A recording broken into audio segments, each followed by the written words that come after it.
आप सभी को नमस्कार। दोस्तों, तुला राशि वाले जातकों का इस चैनल पे स्वागत। इस वीडियो में हम आपको बताने वाले हैं तुला राशि वाले जातकों के लिए साल 2026 में 4 से लेकर 10 अप्रैल तक का समय किस प्रकार जाने वाला है। अप्रैल महीने के इस साप्ताहिक समयावधि में राशि के ऊपर बनी हुई ग्रही अवस्था आपके जीवन में क्या रिजल्ट आपको देने वाली है। किन मामलों में तुला राशि वाले जातकों को कम प्रयासों में बड़ी सफलता मिलने वाली है, वहीं कहां पर तुला राशि वाले जातकों को सावधानी पूर्वक काम करने की आवश्यकता भी रहने वाली है। तो ये राशिफल तुला राशि वाले जातकों के लिए ही बनाया गया है और आपकी चंद्र राशि के ऊपर प्रभावी है, तो आप इसे इसी आधार पर देखें।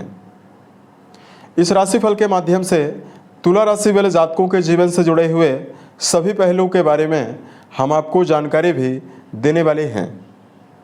जैसे तुला राशि का करियर और व्यापारिक जीवन, आर्थिक जीवन, पारिवारिक जीवन, प्रेम संबंध है, स्वास्थ्य, एजुकेशन लाइफ है और अंत में हम आपको धार्मिक उपायों के बारे में भी जानकारी देने वाले हैं, जिसको यदि आप जीवन में करते हैं तो आपको विशेष शुभता मिलने वाली है। अब देखिए दर्शकों, अभी हाल ही में 2 बड़े परिवर्तन, केतु का नक्षत्र परिवर्तन हुआ है और अभी 2 तारीख को ही सेनापति मंगल का राशि परिवर्तन हुआ है। और लंबे समय से जो राहु और मंगल की जो युति आपके पंचम भाव में चल रही थी, ये समाप्त हुई है। तो 4 से लेकर 10 के बीच में केतु देव आपके लाभ भाव में रहेंगे, गुरु आपके भाग्य भाव में रहेंगे, राहु और बुध की उपस्थिति पंचम भाव में रहने वाली है।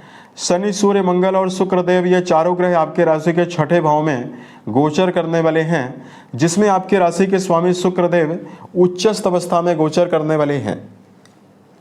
अब देखिए, कुंडली के पंचम घर में राहु मई 2025 से ही बने हुए हैं और फरवरी की शुरुआत से राहु देव मंगल के देव के साथ यहाँ पर अंगारक दोष का निर्माण किए हुए थे, जिसकी वजह से आपके जीवन में आपको कई मामलों में समस्या मिल रही थी। तुला राशि वाले जातकों को किसी भी प्रकार का निर्णय लेकर लंबे समय तक एकाग्रता पूर्वक काम ना कर पाने की अवस्था रही। साथ में तुला राशि वाले जातकों के जीवन में वैवाहिक जीवन की समस्या रही, क्योंकि वैवाहिक भाव के ही स्वामी मंगल हैं। दूसरा, कर्म क्षेत्र के मामले में मेहनत ज़्यादा करने के बावजूद भी परिणाम कम या ना के बराबर आपको मिल रहा था। तुला राशि वाले जातकों के जीवन में बहुत सारे जातक धन को लेकर समस्याओं का सामना लगातार कर रहे थे।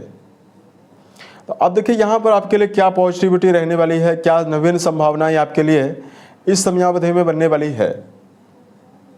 देखिए, सबसे पहले बात करते हैं आपके करियर के मामले में, कर्म क्षेत्र के मामले में ये टाइम आपके लिए कैसा जाने वाला है। दोस्तों, कर्म भाव जो आपका है ये चंद्र के द्वारा प्रभावित होता है। यहाँ पर दर्शकों 6ठा घर आपके लिए नौकरी के लिए जिम्मेदार है। यहाँ पर सूर्य, मंगल, शुक्र, शनि ये चारों ग्रह रहने वाले हैं और गुरु की अवस्था भाग्य भाव में बनी हुई रहने वाली है। तो नौकरी पेशा जातकों के जीवन में ये जो समय रहेगा बहुत ही बेहतर रहेगा। प्रभावशाली अवस्थाओं का निर्माण वर्क प्लेस पर आप करने में समर्थ होने वाले हैं। तो जो जातक नौकरी पेशा हैं और अगर अपने जीवन में पुराने समय में काफ़ी ज़्यादा दबाव और परेशानियों को झेल रहे थे, तो अब आप अपने जीवन में करियर के मामले में दबाव से निकलने में कामयाबी आपको मिलने वाली है। कुंडली के 6ठे भाव में देखिए, शुक्र को छोड़कर बाकी ये तीनों ग्रह आपको बेहतर रिजल्ट देने के लिए तैयार हैं। ऐसे में वर्तमान में यदि आप ठेकेदारी का काम करते हैं, कंस्ट्रक्शन, आयरन, कोयला, पेट्रोलियम, सेना, पुलिस, आर्मी, इंजीनियरिंग के मामले में, मेडिकल फील्ड के मामले में, या वर्तमान में जो लोग इस समयावधि में इलेक्ट्रिकल सामग्री बनाने और बेचने का काम करते हैं, इन सभी जातकों के जीवन में कर्म क्षेत्र के मामले में बड़ी सफलता मिलने वाली है। देवगुरु की प्रभावशाली अवस्था राशि को प्रभावित करने वाली है, तो व्यवसायी जातकों के जीवन में भी लाभ की संभावनाएं बनेगी। यहाँ तक कि व्यापार में आप अपने जीवन में नए आइडियाज को इन्वॉल्व करके भी सफलता अर्जित कर सकते हैं। गुरु की प्रभावशाली अवस्था ट्रांजिट में नवम भाव में बनी हुई है, तो यात्राओं के माध्यम से भी आपको लाभ मिल सकता है। उसके अलावा देखिए बात करते हैं आर्थिक जीवन के मामले में तुला राशि वाले जातकों को क्या रिजल्ट आपको मिलने वाला है। तो देखिए धन भाव के स्वामी मंगल हैं जो कि छठे भाव में रहेंगे, वही लाभ भाव के स्वामी सूर्य हैं, ये भी छठे भाव में रहने वाले हैं। अतः देखिए प्रयास और मेहनत आपको ज़्यादा करनी पड़ेगी, उसके बावजूद ही आप जीवन में आर्थिक उन्नति और धन के प्रवाह को कायम रखने में सक्षम होने वाले हैं। यहाँ पर इन दोनों ग्रहों का छठे भाव में होना व्यर्थ के व्यय की संभावनाओं को जीवन में ज़्यादा देने जा रहा है।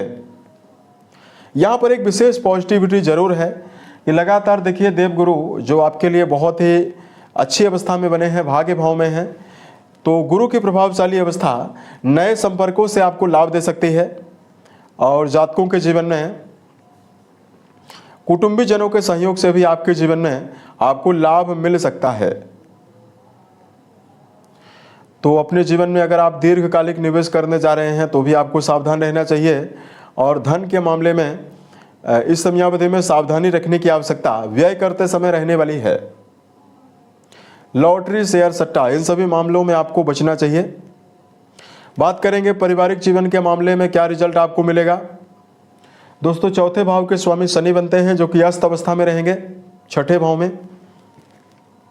तो यहाँ पर पारिवारिक और कुटुंबी जनों के मामले में जातकों को मिला जुला ही परिणाम मिलेगा। संबंधों के मामले में घर में बड़े लोगों का सहयोग आपको जरूर मिल सकता है, छोटे भाई बहनों का भी सहयोग आपको पर्याप्त रूप से मिलेगा। लेकिन पारिवारिक जीवन की भागदौड़ और अस्थिरता आपके मन में जरूर लगातार बनी हुई रहने वाली है। तो परिवार को लेकर काफ़ी सावधानी पूर्वक चलने की आवश्यकता, धैर्य पूर्वक चलने की आवश्यकता रहने वाली है। प्रेम और वैवाहिक जीवन के दृष्टिकोण से जानकारी दें। पंचम भाव के स्वामी शनि हैं जो कि छठे भाव में रहेंगे और 12 अप्रैल तक ये अस्त अवस्था में हैं। तो देखिए रिश्तों के मामले में अंगारक योग समाप्त हुआ है तो आपको बड़ी राहत जरूर मिलेगी। तो प्रेम जीवन में के मामले में जुड़े हुए जातकों को सतर्कता पूर्वक चलना होगा। अगर आप चाहते हैं और प्रेम संबंधों में आप एकजुटता बनाना चाहते हैं, संबंधों में उत्साह चाहते हैं, तो आपको निश्चित तौर पर यहाँ पर मिलने वाला है। वही बात करेंगे वैवाहिक मामलों में क्या परिणाम मिलेगा। देखिए तुला राशि वाले जातकों के वैवाहिक भाव के स्वामी मंगल की अवस्था छठे भाव में है और मंगल गुरु के नक्षत्र में और गुरु की राशि में यानी परम मित्र की राशि और नक्षत्र में बने हुए हैं। तो लंबे समय के बाद वैवाहिक जीवन की दुविधाओं से निकलने का अवसर अब आपके जीवन में तुला राशि वाले जातकों को मिलने वाला है। रिश्तों के संदर्भ में तुला राशि वाले जातकों को संबंधों में भावनात्मक जुड़ाव भी मिलेगा और संबंधों में शुभता भी आपको मिलने वाली है। अंगारक योग समाप्त हुआ है, राहु देव के साथ मंगल की युति समाप्त हुई है। तो यहाँ पर वैवाहिक जीवन में जीवन साथी की उन्नति और प्रगति की भी संभावनाएं आपके जीवन में प्रबल रूप से रहने वाली है। बात करेंगे विद्यार्थी जीवन में जुड़े हुए जातकों के। दोस्तों गुरु की प्रभावशाली अवस्था जो आपके पंचम और नवम दोनों भावों को प्रभावित कर रही है, इसकी वजह से विद्यार्थी जीवन में जुड़े हुए जातकों को समस्याओं का सामना आपको नहीं करना पड़ेगा। यानी अगर आप प्रयासरत हैं तो 4 से लेकर 10 के बीच में आपको मनोवांछित परिणाम शिक्षा के मामले में आपको मिलने वाला है। एकाग्रता आपकी प्रबल रूप से बढ़ी हुई शिक्षा के मामले में रहने वाली है। तो विद्यार्थी जीवन में जुड़े हुए जातकों के लिए समय बहुत ही बेहतर रहेगा। उसके अलावा देखिए बात करते हैं तुला राशि वाले जातकों के जीवन में क्या रिजल्ट आपको हेल्थ के मामले में मिलेगा। दोस्तों राशि के स्वामी अष्टम भाव के भी स्वामी बनते हैं जो विपरीत राजयोग में रहेंगे और उच्चस्थ अवस्था में रहने वाले हैं। तो सेहत के मामले में आपको गंभीर समस्याएं ना के बराबर मिलने वाली है, बल्कि पंचम भाव से मंगल की प्रभावशाली अवस्था जो परिवर्तित हुई है, इसकी वजह से बड़ी और लंबी बीमारियों से, खास तौर से पेट की बीमारियों से निकलने का मौका भी आपको मिलेगा। तो सेहत के लिए बहुत ही बेहतर अवस्था तुला राशि वाले जातकों के लिए इस टाइम में बनी हुई रहने वाली है। धार्मिक मामलों में तुला राशि वाले जातकों को उपाय की जानकारी दें। तुला राशि वाले जातकों को मीठा जल शिवलिंग पर अर्पित करना और महामृत्युंजय नामक मंत्र का जप करना आपको विशेष शुभता देने वाला है। दूसरा, तुला राशि वाले जातकों को इस समयावधि में घर के बड़े लोगों के साथ अपने संबंध को यदि आप बेहतर बनाकर चलते हैं तो आपको विशेष शुभता मिलने वाली है। साल 2026 के सभी महीने आपके जीवन में बेहतर परिस्थितियों का निर्माण करें और आप सफलता के सभी मुकाम को टच करें। इसी कामनाओं के साथ मैं अपनी वाणी को विराम देता हूँ। ओम नमः शिवाय।